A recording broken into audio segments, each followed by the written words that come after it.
hate to have to ask this, but a strange thing happened the last couple of weeks. A couple of weeks ago, I made the announcement that there were some blank spots on the sheet out there to sign up for the mini mid-rashes. And I said, well, if nobody wants to sign up, I'll sign you up for you. I'd volunteer you. Come in this week and the sheet's gone.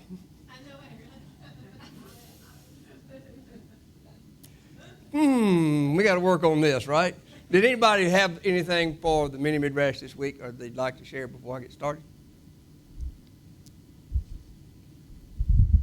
There will be a sheet next week stapled to the wall. Or I can just come in here and when I start, say, okay, this week, Nikki, you're up. And you just come up all unprepared. That's right. So that would mean you got to be ready in season and out. I read that somewhere.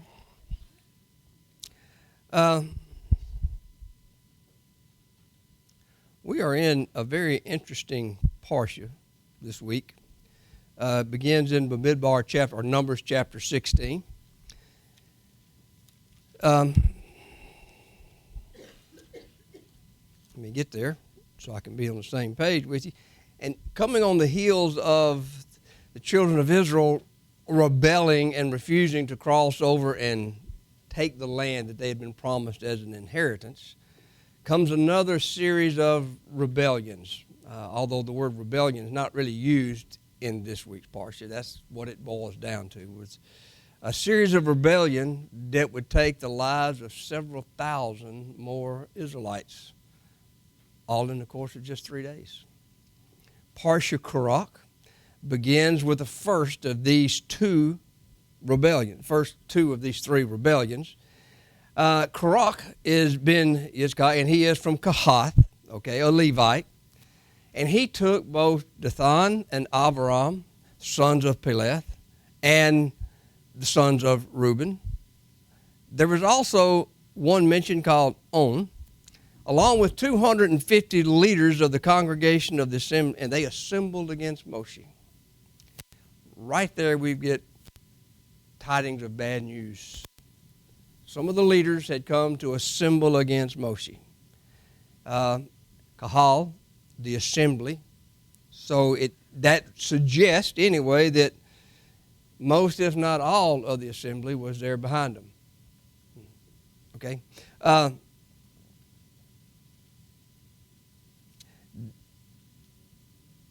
There were actually two groups here in this congregation. And they were once again in rebellion against Yehovah, although they tried to make it appear like they were only against Moshe and Aharon. Now, there are two words in the Hebrew text for rebellion, and they both pretty much mean the same thing. The first one is from the root word, the Samic resh resh, and it means to rebel. And you got mem resh hey, that means to oppose or to disobey.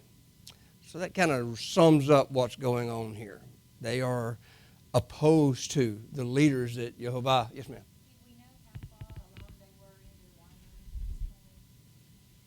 Was it early or was it? This is the early part. This is before the break where we get, there was 38 years that we're just really not told very much about. This is all in the early part of their walk. And they had just gotten to Kadesh Barnea and refused to go in and take the land. They had just got there. So they had already had this one rebellion where 10 men died and others were plagued. And this is coming on the very heels of that. So this is all just, they're having a very bad week or month here. But as you can see, the term rebellion would apply to both of the groups that we're going to look at in this week's parsha. Now, 16:1 mentions the names of 4 men as the leaders that stood against Moshe. But in the parsha that follows, more of the truth is revealed about what is going on. Okay, the first man there is Korach, whose name means balding.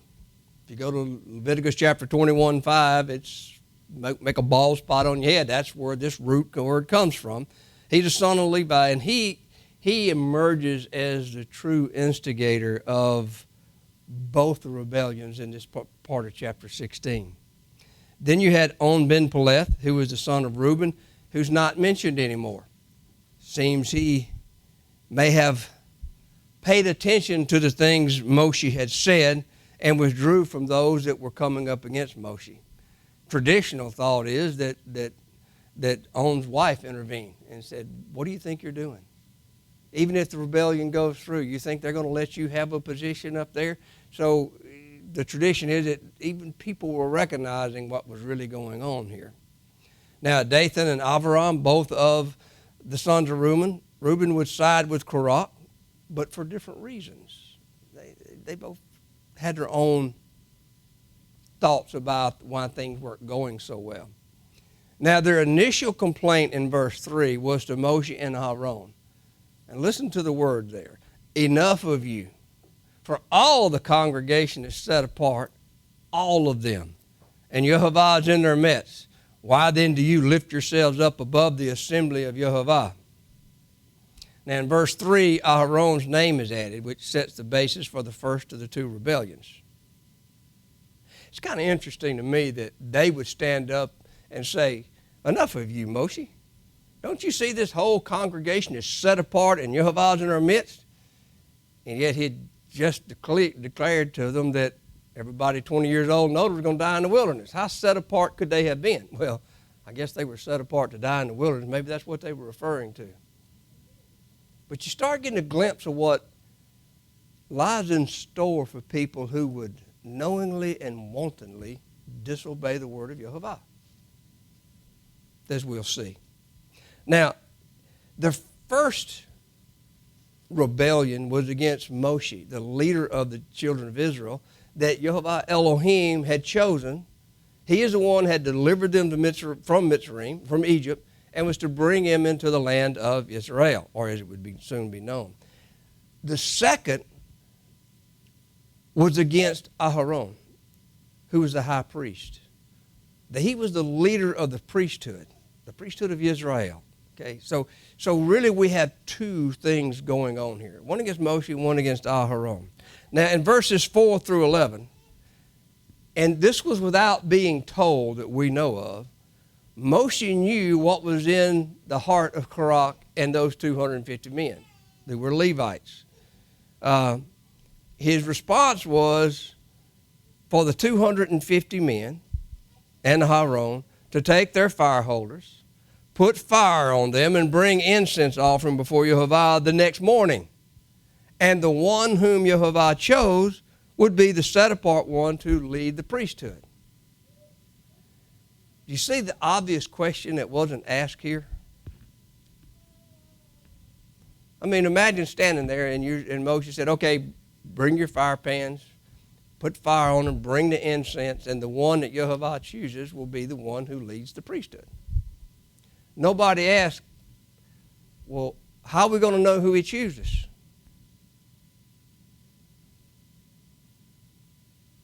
What's the answer?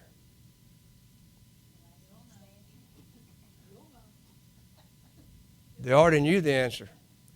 What happened to Nadab and Abihu when they brought unabated fire before Yehovah? So Moshe didn't really have to tell them, but he was really striking at the hearts of those who were in rebellion. It's not our Father's desire that any would perish, right? Including those who out of ignorance or whatever would try to rebel against him. And here Moshe is giving them an opportunity to go, let me think about what I'm doing here. The one who he chooses, now he chose Aharon and his two sons. Maybe I'm not making such a good choice right now. And not only did he put it right before them where they would understand, he also gave them till the next morning. They got to go home and spend the night praying and thinking about what they were going to do the next day. He was giving them a chance. He was giving them time to consider their options and to repent of what they were doing. And really, isn't that the way he's done with all of us? He's given us time. Now, speaking from personal experience, he gave me more than just a night. He gave me some time, I won't go into how long, for me to think about what I was doing and repent and turn back to him. But so Moshe is laying things out very plainly and very clearly to them. Now, in verse 7, Moshe's response was, Well, in a way, you almost hear him, I don't know if the word mockery is a good word, mocking what they said, but he used almost the same words as they had used. They had come up and said, enough of you, Moshe. And now he says, enough of you, you sons of Levi. This also tells us that Dathan and Abiram were not a part of this first group because they were not sons of Levi. They were the sons of Reuben. So this group consisted of Korach and the sons of Levi, 250 of them. In fact, this is brought out in verse 12. Because in verse 12 it said, and Moshe sent to call Dathan and Abiram, the sons of Eliab. But they said, we're not coming up. They refused to come. Now, their complaint was really threefold. First, in verse 13, Moshe had led them up out of Mitzrayim, or Egypt, a land that had been flowing with milk and honey, to kill them in the wilderness. Now, there's little doubt that the land of Egypt was a land flowing with milk and honey. It was a very rich, fertile land there in the Nile Valley in the land of Goshen. Okay? So Moshe brought them out of this land flowing with milk just to kill them in the wilderness. Now imagine what a man that was to kill nearly 3 million people by himself. It goes to show you that when you decide to go against Yehovah's word and his will, it affects your thinking ability. You don't think straight. You don't think rationally because you're already walking in disobedience and sin, and that's not allowing you to think clearly. One man was going to kill all these people in the wilderness? I mean, even the messenger of Yehovah, when Sennacherib came, he only killed 185,000 in a night's time. And also in verse 13, Moshe wanted to seize total control over all of Israel.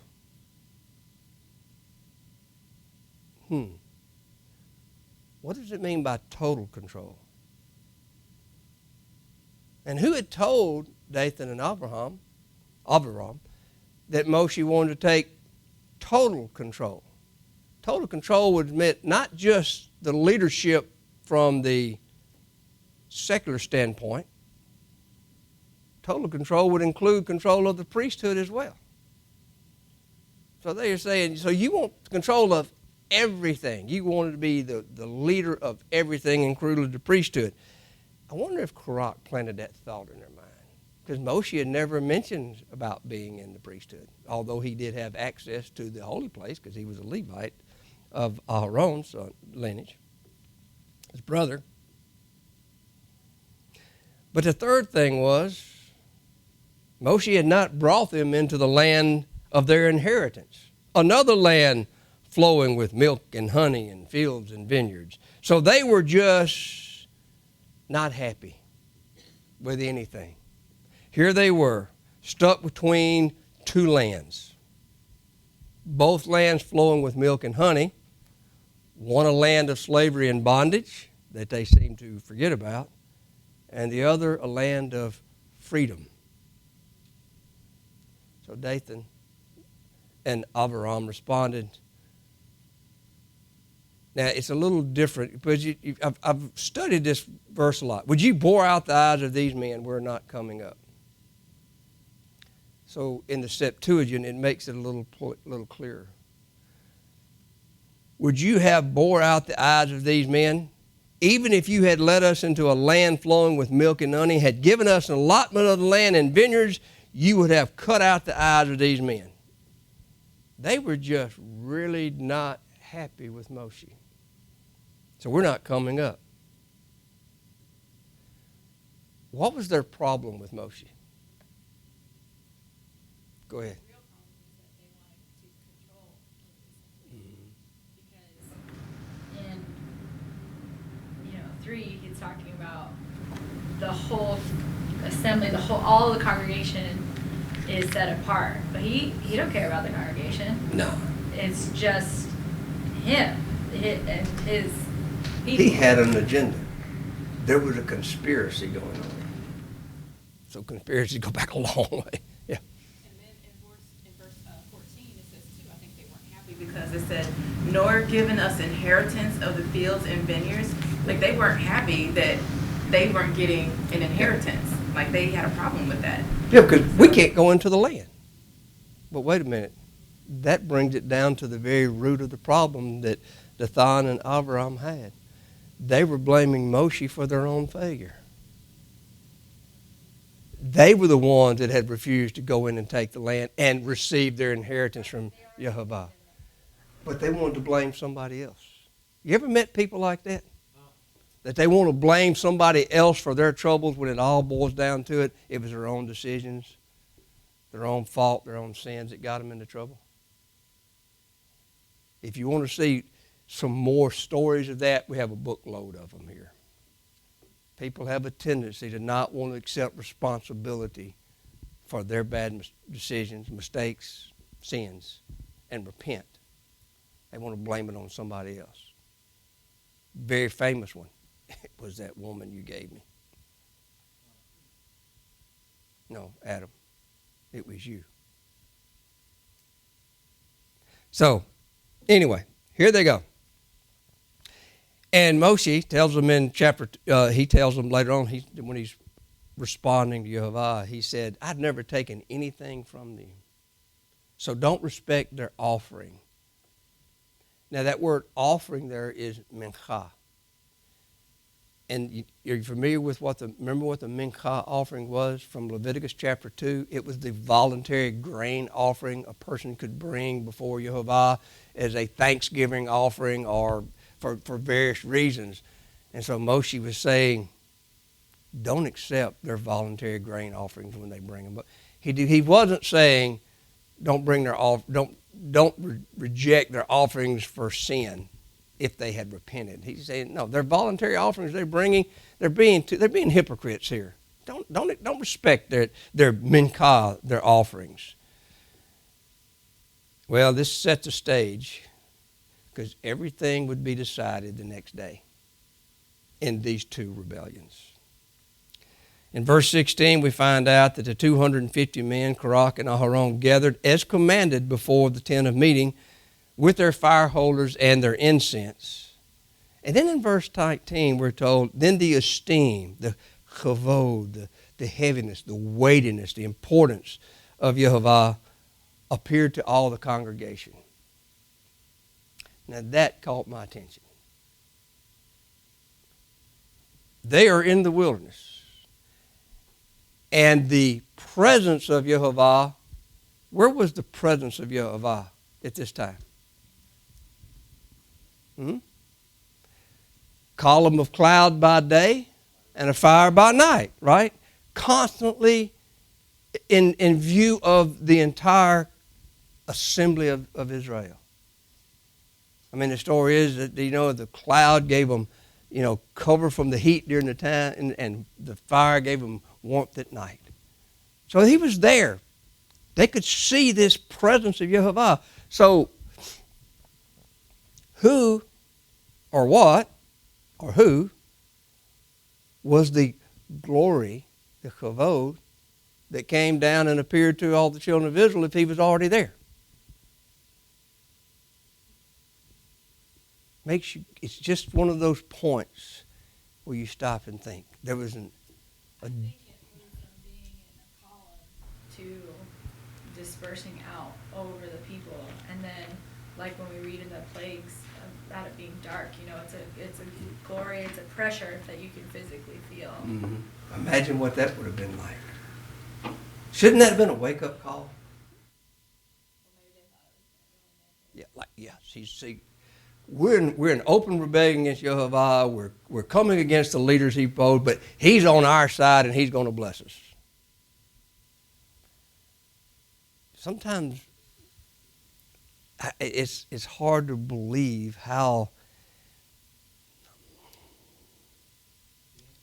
There you go, ignorant, dense. I was trying to look for a better word than the one I usually use that makes more sense, but that they were. I mean. And then again, but I look around the world today and I'm going, there's nothing new under the sun today. Anyway,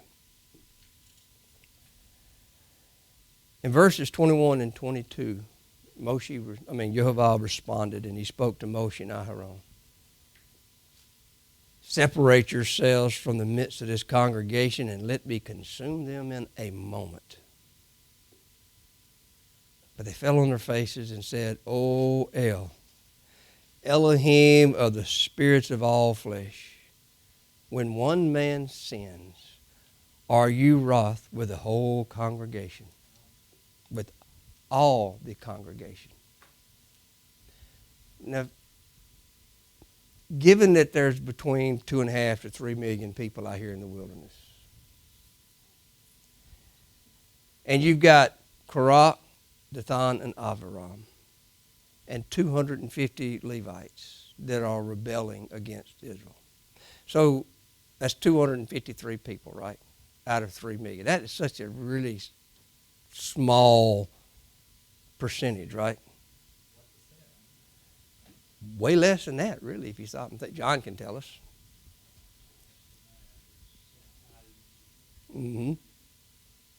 Why wasn't he angry with, well, and there's a difference between anger and wrath that we'll get to, but why wasn't he just angry with that, the ones currently in this rebellion? Why all the congregation? Why is he going to wipe out all the congregation? Why don't you just say, okay, you 253 men, get away from them and watch this?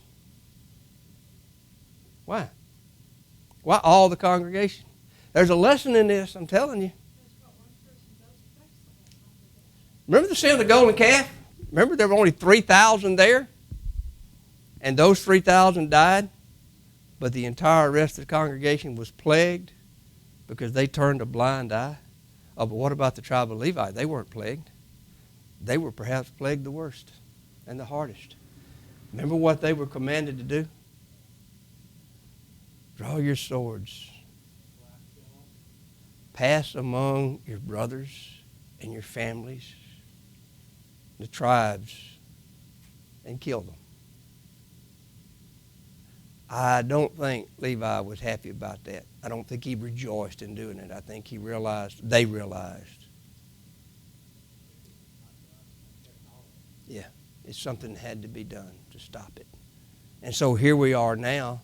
You have 253 men once again rebelling. Of course, the whole congregation had just rebelled and been sentenced to that generation to die in the wilderness. Now you got the whole congregation once again turning a blind eye to Moshe and Aharon being attacked. And, by the way, Yehovah being attacked as well. Not physically, but still being attacked. So he said, I'm going to hold the whole congregation responsible. What does that tell us about our lives today? How would you take this passage and the sin of the golden calf and apply it to the congregation of Israel today?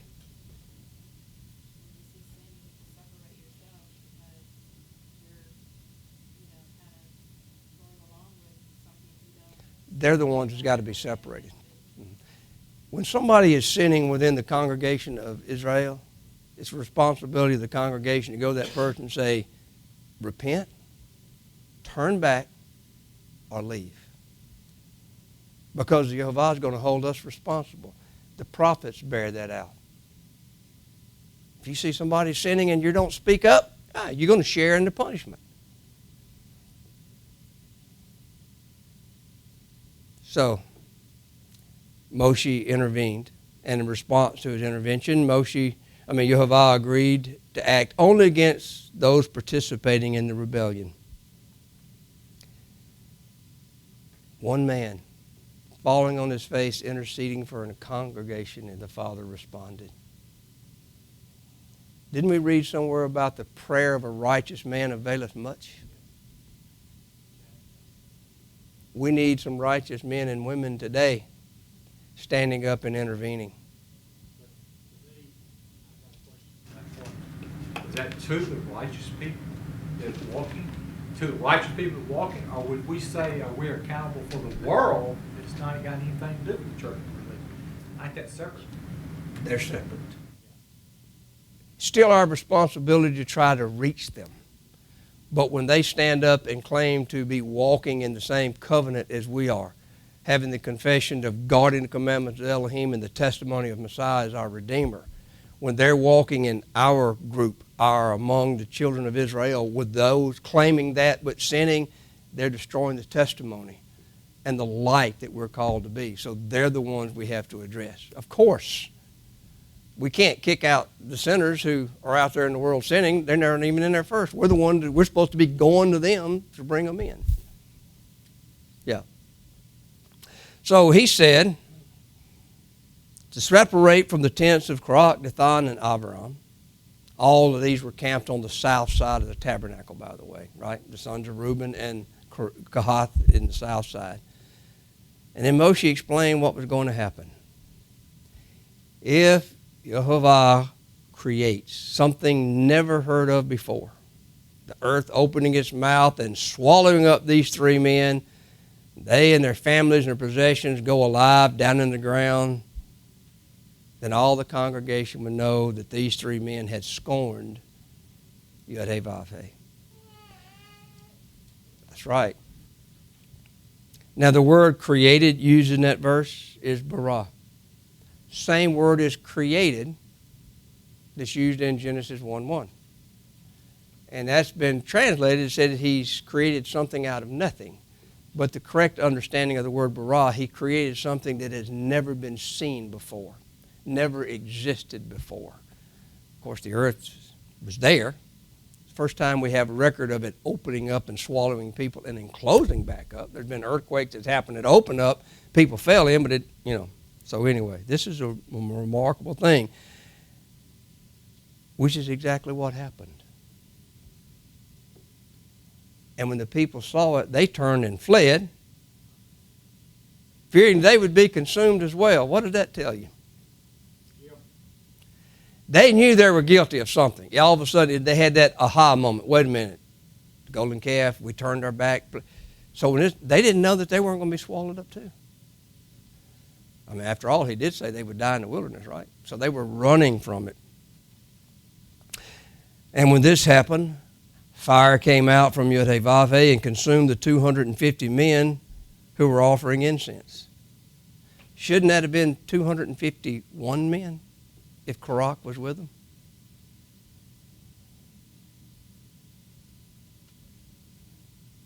So what that tells me is Korach had everything set up for the next morning, but when Moshe went down to be with Dathan and Abiram, he went along too. Maybe they were going to need some encouragement or whatever, for whatever reason. He wasn't at the tent of meeting offering the fire. He was with them, and he and their families got swallowed up, went down alive, all except Korach's sons. Korach's sons didn't get killed that day, according to later on. I think it's in chapter 26, verse 11. He talks about the sons of Korach did not die, which tells us what?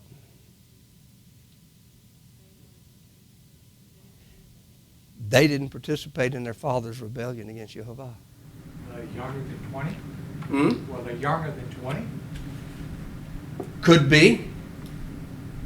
Could be. But remember, the families of Dathan and Abraham, their entire families, children and all, got swallowed up.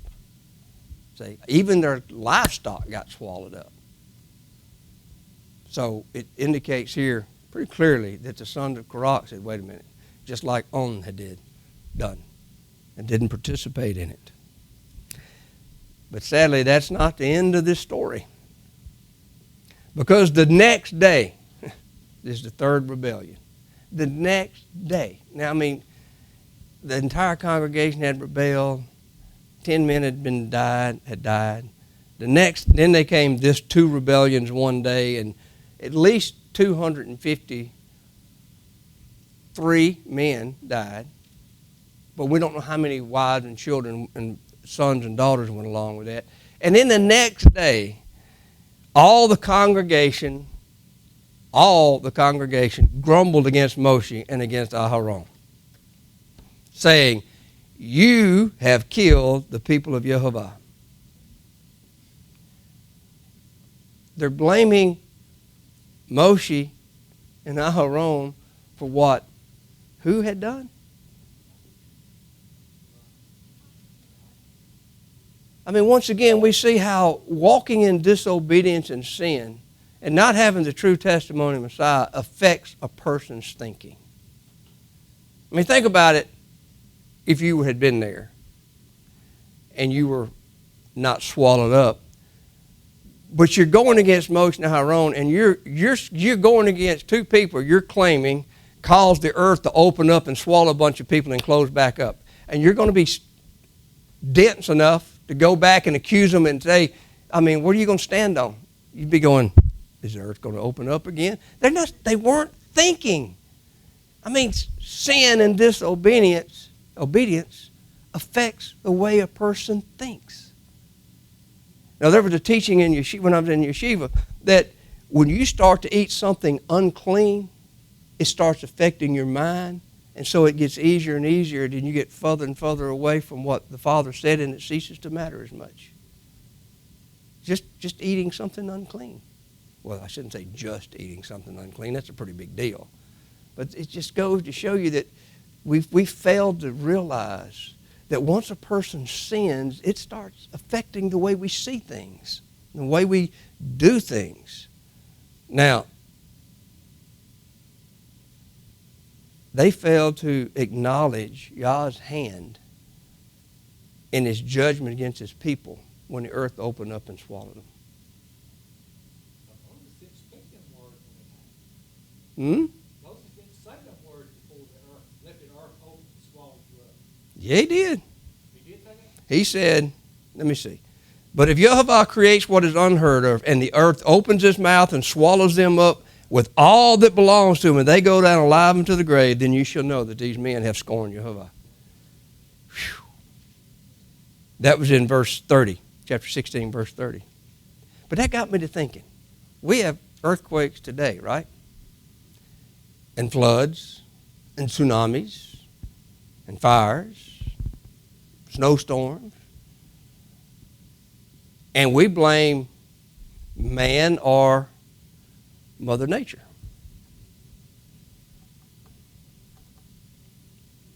We blame anyone rather than come out and say, you know what?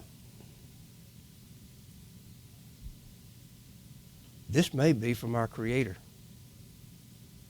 They may not be natural disasters. Because you ever thought about that term, natural disasters? There's nothing natural about a disaster in my Father's world. They're unnatural events. Because in my Father's world, there's decency, there's order.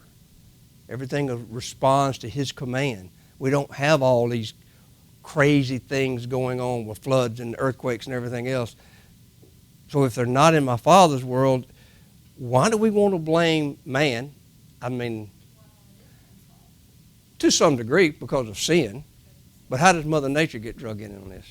Oh, it just happens. Why don't we just come out and say, Father, you're responding to our sin and disobedience, and that's what's causing all of this. Oh, that's such a silly, backwards way of thinking. Yeah, it needs to be a backwards way of thinking. We need to go back to thinking like our forefathers didn't think. We need to go back to thinking the mind of Yehovah and why all this stuff happens. And quit blaming everything else and start taking responsibility for our own sins. As an individual and as a nation. But in verses 44 through 48, once again, Yehovah offers to consume the congregation. And once again, Moshe and Aaron interceded for all the grumblers, but not before 14,700, besides those who died on the account of Korach, died in the plague that followed because they grumbled against Moshe and Aaron. They didn't attack them. They just falsely accused them. All through the Psalms and all through the Tanakh, we get promises how the Father will watch over and protect us. Does it not? He's our rock, our refuge, where we run in times of distress. When our enemies gather around us, He's there. What a perfect example. Here, Moshe's own brothers and sisters, the children of Israel and the mixed multitude that are joined with them, They just turned against him and accused him of doing something. And the Father intervened. And who stopped it? Moshe and Aharon, the very ones that the congregation had come out against. They didn't look at them with anger or wrath or anything but love. And they interceded. Aharon, take it, run, stand between the living and the dead, stop this plague. They didn't want to see the very people that were attacking them and accusing them being hurt. And as quick as they reacted, 14,700. That means that all told, about 15,000 people died in just 2 days because of their lack of faith and their refusal to accept the punishment for their disobedience. 15,000 people in 2 days. And if they hadn't interceded, Oh, 2.5 million. yeah. I mean, how many lives did Pinchas save when he stopped the plague? So, Pinchas, say it again. Phineas, yeah. Korach, before Korach's rebellion, and then after Balaam told Balak how to choose them, and they got mixed up with the daughters of the Moabites and worshiped there, and Cosby and Zimri, he brought this woman into and took her into the tent in the presence of everybody. The priest went and grabbed the sword. Yeah, yeah. There were 24,000 died that day before it stopped. So how many lives did he save? How many lives of Moshe and Aharon did they save that day? Yeah. So it's something to think about. It's not just the prayers of a righteous person that avails much. It's what a righteous man or woman does that has effect too. Moshe just didn't say, Father, please stop the plague. Pinchas didn't stand up and say, Father, please stop the plague. They interceded. Now, I'm not suggesting everybody grab a spear and run out of here. But imagine loving and praying for those that accuse you of something you didn't do. That's really not the way the natural heart wants to respond. We want to get mad and angry and point fingers and duels and everything else. So then in chapter 17, we got the story of Aharon's rod and how it bloomed and budded and brought forth ripe almonds. And it was to be kept as a sign against the rebels so that, according to 17:10, you put an end to their grumblings against me, Yehovah, lest they die.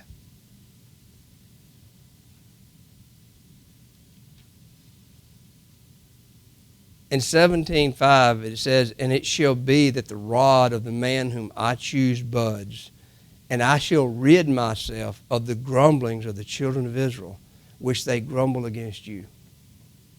Of course, it was Aharon of the tribe of Levi whose rod budded and bloomed and brought forth these almonds and was placed before the Ark of the Covenant in the holy place.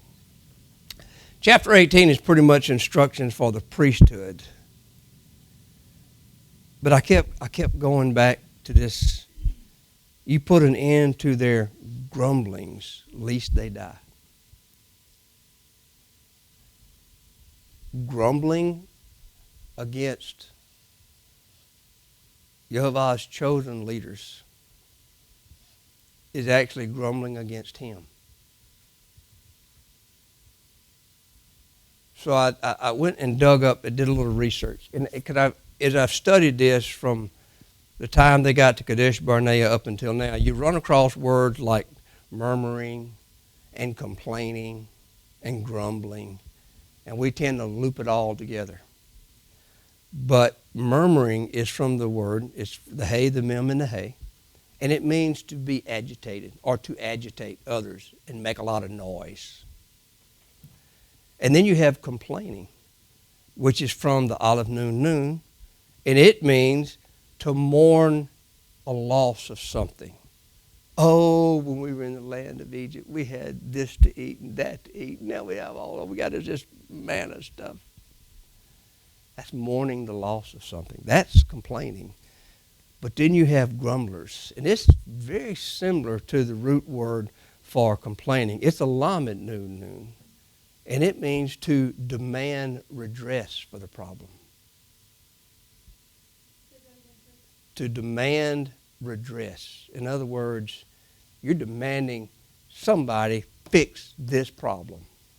You've gone beyond murmuring and complaining. Now you are demanding somebody to listen to you and get it done. Remember back in the book of Shemot, around chapter 15, where they came to the dry place in the wilderness, and they said, what are we going to drink? The word murmured is used there. The root word for murmuring is used there. And what does that tell us about what was going on that day? And this is where going back to the Hebrew really brings the story to life even more. When they got there and didn't find any water to drink, they didn't murmur, they didn't complain, they grumbled, which means that when they got there and found no water, they demanded Yehovah do something.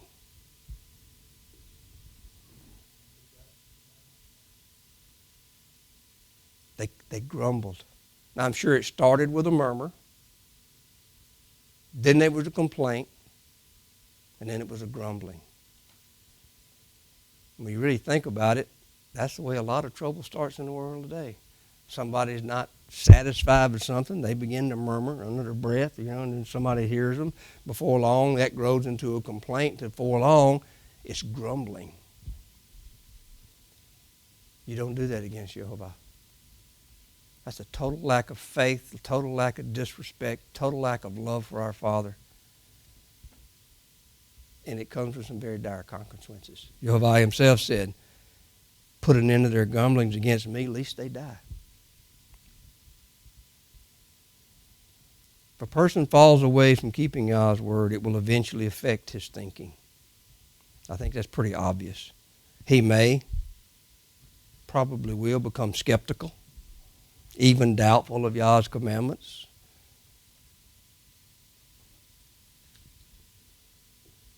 When a person gets dissatisfied with life and they're trying to blame everybody else, sooner or later he's going to blame it on that old God of the Old Testament that made things too hard for us. Even though that God of the Tanakh says, my word is not too hard for you. It's in your heart and in your mouth so you can do it. It's not too difficult. But we want to blame the Father for making it too hard. So the Father intentionally made it too hard so he could kill his Son so we could keep on sinning. That rationale makes absolutely no sense because sin affects a person's thinking. I mean, when you really stop and think about it, does it make sense that the Father would intentionally create a system that we were going to fail so he could kill his Son? That puts all the responsibility on the Father and none on the people committing the sins. It doesn't. Or does it make any sense to say, Yeshua says to be like him, sin no more, but actually you don't have to do all the things that he did. Right. You can try to be like him, but you don't have to do all this. He was just kidding. He wasn't serious. But do you remember the time when you came to the knowledge of the truth and you honestly felt the weight of your sins bearing down on you so heavy that you just wanted to break down and cry? You remember the feeling when the Messiah said, you don't have to die. I died for you. And he took that weight off. Would you trade that for anything in this world again? The peace that comes that's beyond understanding to get you through this world and everything else. And yet, if we start murmuring, oh, this life is so hard. Man, following Torah is so hard. It's so hard pressed in this world. This world hates me. Oh, woe is me. Gloom, despair, agony on me. Deep, dark depression, excessive misery. Y'all don't remember that song, do you? Okay. If we ever adopt that mindset, the next step is complaining. And if we start complaining, we're going to be drawn to others that are doing the same complaining, and before long we're going to be grumbling, and that is disastrous. Yes? So, Rabbi, we were talking about when you're, complaining against Yahweh's chosen leaders, and I know that situation doesn't apply here, but sometimes their leaders are not chosen by Yahweh, or they mess up too. Aren't we all supposed to be holding each other accountable, and that works upward too, as well as downward? That's the reason we have judges and leaders and elders to meet. How does somebody come across and say, actually, I think that Moshe shouldn't have taken a wife from the other tribe, and then without, I know that their intentions were not that, but that's a legitimate complaint. I don't think a complaint is necessarily an evil thing in the Father's ear. I think a complaint is recognizing, man, this is hard. But a complaint should be, okay, if I'm complaining about something, what's the problem? Where does the problem lie? A complaint can be a springboard for change. It could be a legitimate complaint, because the Father does say He's going to put things on you. We read it in this morning's study. Yes, Greg? It reminds me how many times it reflects, anytime you point your finger at somebody, look how many fingers point back at yourself. But it reminds me, will you trust me? And I said, Father, I'm having these issues, and it's like, Lord, if you stand silence on this matter, this personal matter of my life, and it's like, I need to hear your answer. And I hear the word come back to me, will you trust me? Yeah. Will you stand still and just trust me? And these things will eventually pass. Yeah. So I think an honest assessment of. But I'm speaking specifically about leaders. They're not without reproach. If they're in earnest doing something wrong, I think we need to go so far in the other way that, well, just because they're a leader, we shouldn't make reproach for some sin or something that they're doing. No, we can't excuse. No, we have to hold our leadership higher standard than anybody else. Because look at what they're responsible for. Matt? Just looking back at Samuel verses 14 and 15 in chapter 12 about how to treat it. If you fear Yahweh and serve Him and obey His voice and not rebel against the command of Yahweh, then both you and the sovereign who reigns over you shall follow Yahweh your Elohim. If you do not obey the voice of Yahweh and shall rebel against the mouth of Yahweh, then the hand of Yahweh shall be against you as was against your fathers. Yeah. So it's If the people bad obey. leadership as a result of people sinning. And, go ahead, Daphne. I just wanted to address what Devin said specifically, like maybe as it applies today and stuff, or all the time. I don't know if that's where you're going with that. But I think another way to do that without sinning, if you don't agree with them, is just the way you go about it. The sin would be going to each other or going to other people and complaining and grumbling and just really building up all this nasty, which is what it kind of seems like happened with the Korach rebellion. They didn't just all of a sudden come up with those crazy lies and accusations. That sounds like the accumulation of a bunch of grumbling in private. So that's the same thing. Like, you could question, like, how is this person our leader when all these things, you could question the Father, you could ask, you could pray, or you could maybe even talk together about your concerns, but not be, Stirring up agitation. yeah, not just like, that guy's awful, Which brings up another lesson from this week's Parsha, that this is really heartbreaking, but there are men and women in the world today, within the religious world, even within Messianics, they keep an ear attuned to people that are dissatisfied so they can step in and tickle their ears and pull them away and start where they're the boss and the leader instead of the Messiah. See? So Hasatan is listening. And when he hears complaints and murmuring start up, he has a toehold in. Mm-hmm. But when we have a complaint about, Father, this is so hard, but you know what? it's hard because you are training me up to be a man of Elohim. You're teaching me and showing me the things. You're going to make me a stronger warrior by me going through this.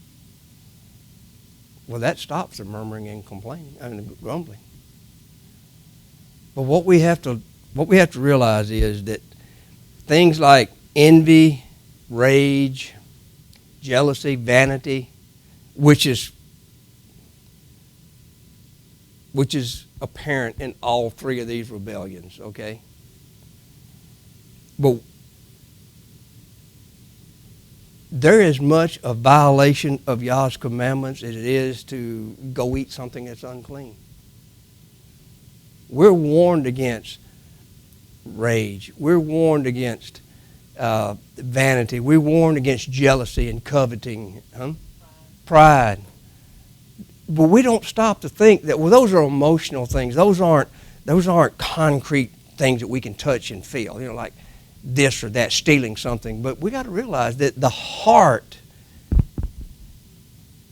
if our hearts are jealous and envious and all of this, then we're breaking Torah.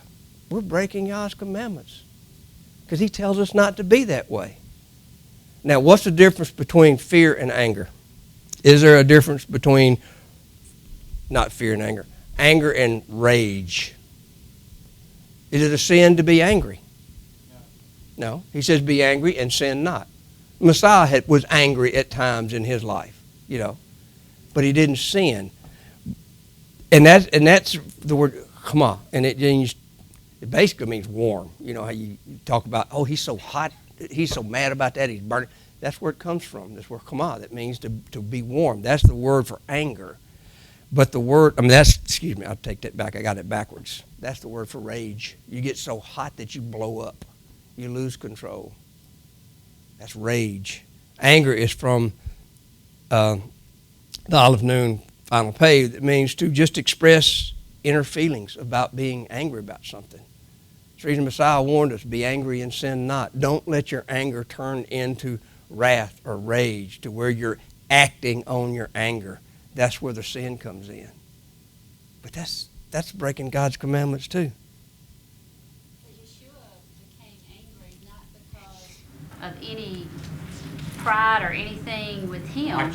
He came angry because people were sinning against somebody else and against his Father. It wasn't a personal thing. He didn't walk around.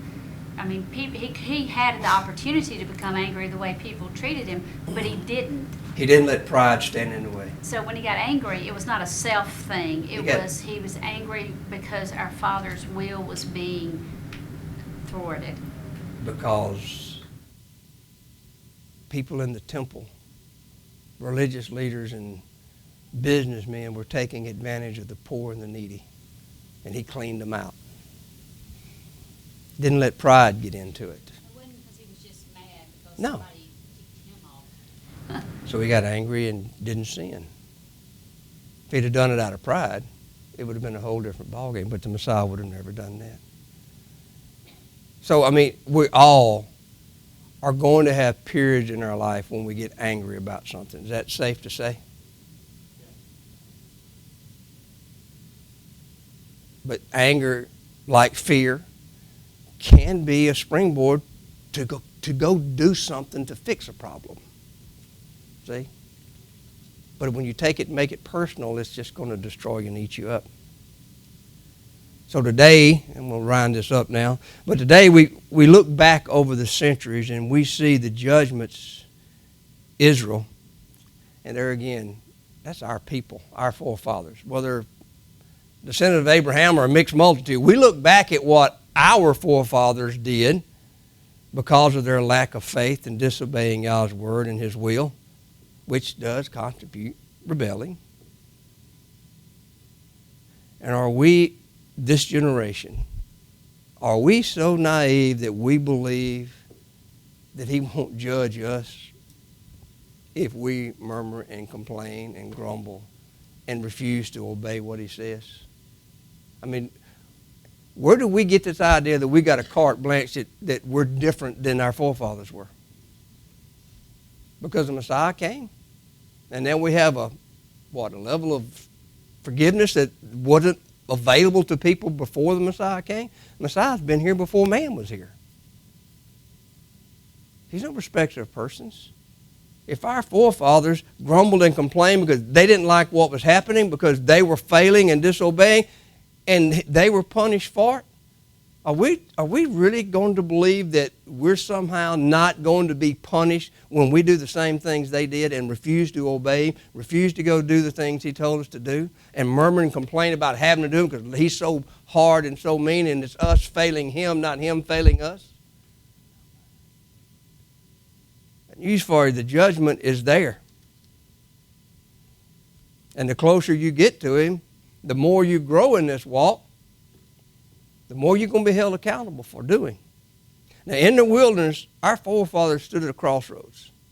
Behind them was Egypt, a rich land flowing with milk and honey, and a land of harsh treatment and of slavery. And ahead of them was a land of their inheritance, a land flowing with milk and honey, and a land of freedom, a land not filled with harsh taskmasters, but one that was filled with Yah's presence. Now, following Yah brought them out of Mitzrayim, Egypt. But murmuring, complaining, and grumbling cost them their inheritance. Today, we find ourselves in a very similar situation. We're living in exile, which is kind of like the wilderness. Yehovah, through his Son, has brought us out of sin and bondage of the world. A world that enslaves and causes so much suffering. And he's brought us out of our own personal Egypt, has he not? And what lies ahead of us? The reign of the heavens. The Messiah's return in his millennial kingdom, and eventually the New Jerusalem coming down, and us living in the presence of our Father once again. A land of peace, a land of plenty, a land where we will no longer suffer. He'll wipe away every tear. Will we, while we're in between these two worlds, just like our forefathers were, are we going to murmur and complain and grumble and disobey our Father about where we are in this temporary life and lose our inheritance? Will we, like our forefathers, rebel against Yah and lose faith in his promises? Think about what the Messiah promised us lies ahead for us, for those who will be like him. Guard his Father's commandments and have the testimony that he's Messiah. And look back at the world we came from. There's our decision. We can murmur and complain, blame everybody else, blame the world for what's going on, but we need to realize we're partly responsible for what's happening in this world and in our lives. And there's plenty of work to be done. Plenty. It's our own community too. We don't have enough workers to get it done. The Messiah told us we weren't going to have enough workers to pray to the Father for more workers. There's plenty of work to do. So if you're sitting back complaining you don't have anything to do, let the Father deal with your heart there. He'll show you some things. Here's our choice. Look back at the world and think about how easy it was because we didn't have to do all this stuff. Or are we going to run the race that's set before us, trusting God to fulfill all of his promises? And the choice is of ours. So let's learn from our forefathers' mistakes. Let's don't look back. Let's look forward. And let's do it with a heart of trust and faith, standing still, standing on his word, trusting the Messiah's promises, trusting our Father's promises.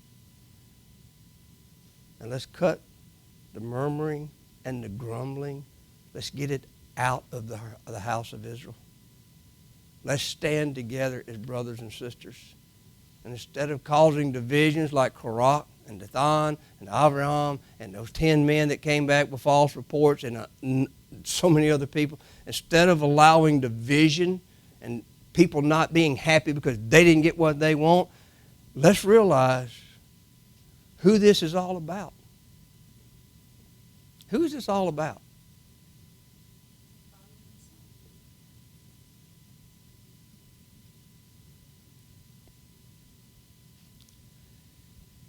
I'm going to get in trouble for this, but you know what this is all about?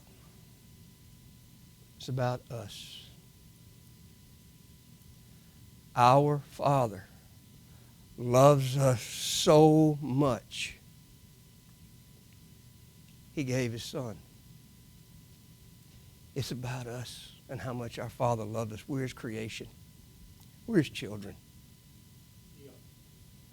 And what parent doesn't make their whole life about their children?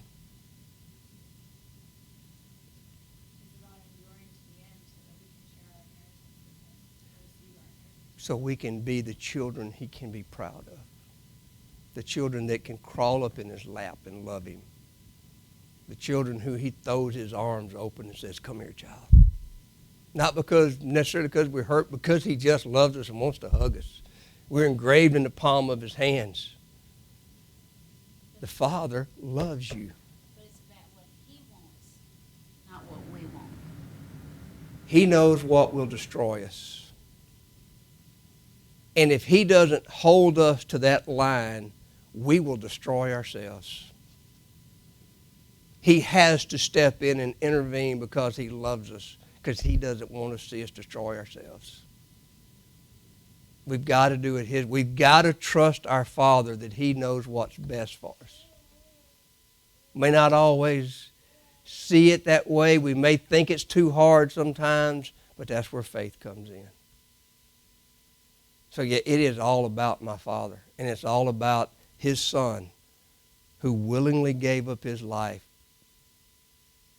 because the Father didn't want to lose me. It's hard for me to fathom being loved that much. But that's how much our Father loves us. And what does He ask in return?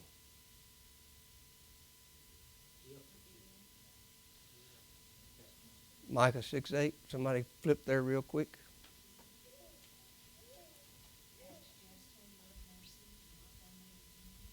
That's what He asked back for us.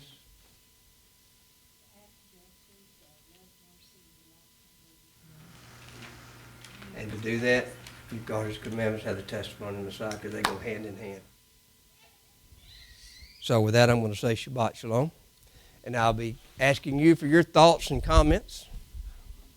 Anybody got rebuttals or disagreements? That's for Monday night at 11:30 in Pearl. Or let's make it on the coast this time, because I'm not going to be there anyway. So anyway, I'm just kidding. Any thoughts? Yes. Israel, being God's chosen people, is just a sorry tale from beginning to end. I mean, they just couldn't get it. Well, almost to the end. Well, yeah, but like, we're new creatures and we have the Holy Spirit. I know that, and that's through Yeshua. But I see people then that also had the Holy Spirit, and they had faith and believed. It's like they had no spirit whatsoever, or just a very few of them. And I guess that remnant thing is just what it is, and the rest of them just... The reason Paul wrote about the sin that so easily entangles us. Wow. I mean, you would just think that there would be more of them that would have had some faith. I mean, you know, just the hypocrites in Yeshua's time, we know that you can keep the letter of the law and not have faith and not have a good heart. And have a miserable life. Yeah, but it just seems like, do you think there would have been more people, especially after seeing what they saw with their own eyes? And really there were. Think of how many thousands were slaughtered in the first century for their faith and obedience. We just don't hear about them. And it's just like now too, a a lot of that foolishness and fussing and fighting all takes place at the center, at like the epicenter of whoever is leading, wherever that is located. I'm sure there were people, 3 million people out there. I'm sure there's people on the edge that didn't even know who Korach, had never even heard of Korach. You know what I mean? Yeah, that's probably true. The ones on the edge of the camp, they got burned up too. Oh yeah. John? Where's the demarcation point between complaining to murmuring, then murmuring to grumbling? I know you Murmuring mentioned all first. three of those, Then- but where does the boundary end and begin with the next? It's hard to set an exact line, and so I guess it's something that we can discuss this afternoon. But to me, the complaint is just recognizing, and maybe you're having a weak moment and you're just, oh, Father, this is just too hard. But when you go and start dragging other people into it and you get them complaining, I think that's when the murmuring starts. So, and then where does it cross from murmuring into grumbling? I think it's when we start blaming others or blaming Jehovah and demanding he do something about it instead of saying, Father, I'm in a mess. This is just horrible. It's my fault. Help me get out of it. What do I need to do? What do I need to change? What I need to repent of? Help me get out of this stuff. That stops the murmuring. It's just, it all boils down to just being honest with your Father. I mean, you ever got down to pray and you wanted to pray a certain prayer a certain way when in your heart you really felt something else and you just want to say, hey, Father, I blew it. Man, I knew better than to do it. And that's what our Father wants. He just wants honesty. I mean, I've gone to the Father and said, you know, I blamed you for this, and I finally figured out it was my fault. I'm sorry. And he goes, yeah, finally, you're catching on. You know? He's like, how could it be my fault? Well, Father, you could have, well, no, it's my fault. He loves honesty. And if my Father loves me being honest with him, and I'm supposed to be like him, doesn't that tell us that being honest with each other goes a long way? I mean, we're told not to bear false witness against a neighbor. We're told not to lie or be deceitful against a brother. It's a shame he had to tell us that.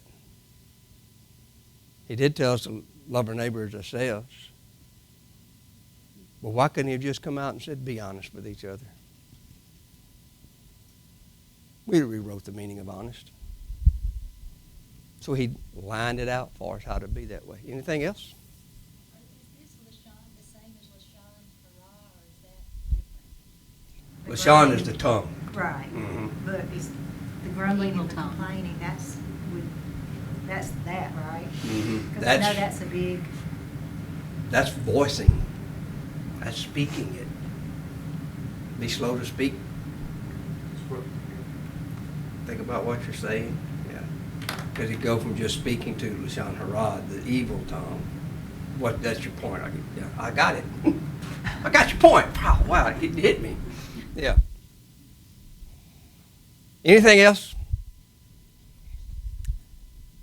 Then we're going to close our service now, and we'll have our prayer time at the end. I'm learning.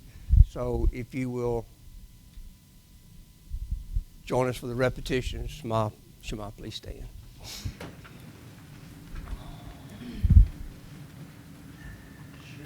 Shema Israel.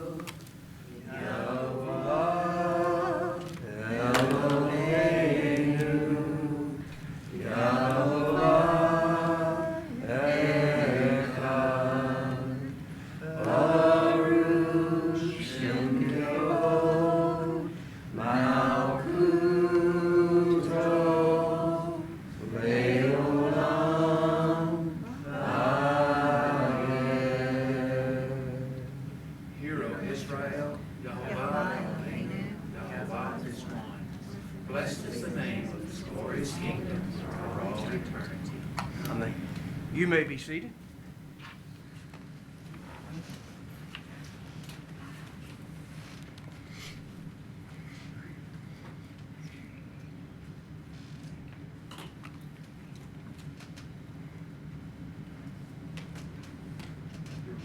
blessing over the wine.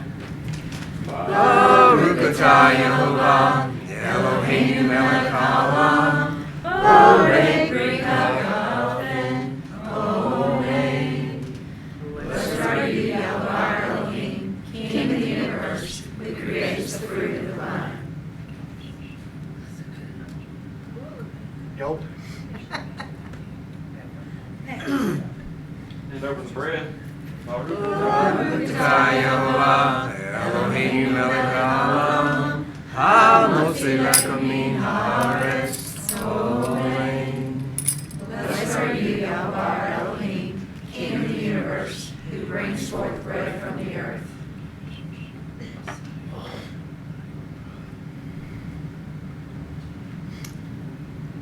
Taking bread and Giving you thanks, he broke it and gave it to them, saying, This is my body which is given for you. Do this in remembrance of me.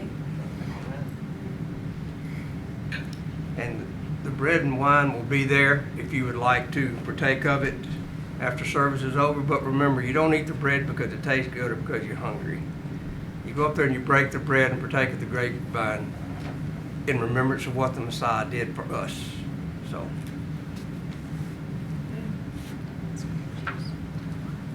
I have set watchmen on your walls of Jerusalem all the day and all the night continually who are not silent.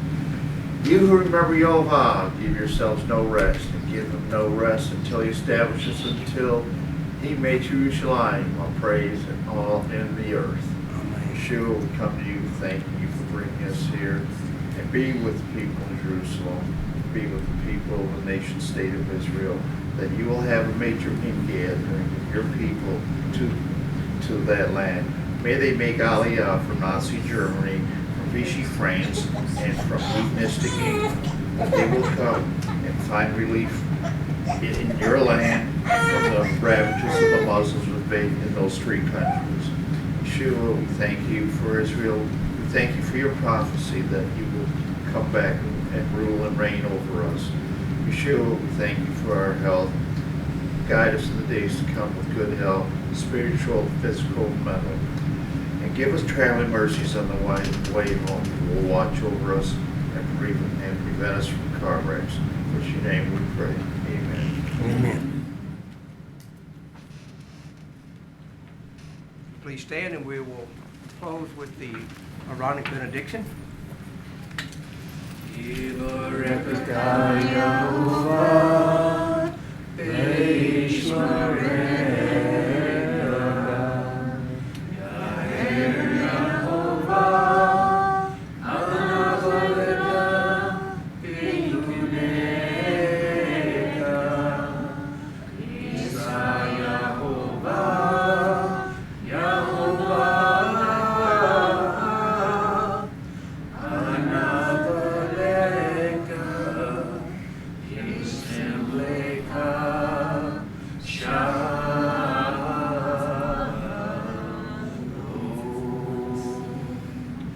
Yehovah bless you and keep you. Yehovah make his face to shine upon you and be gracious to you. Yehovah lift up his countenance upon you and give you peace. In this way they are to put my name on the children of Israel, so that I will bless them. Amen.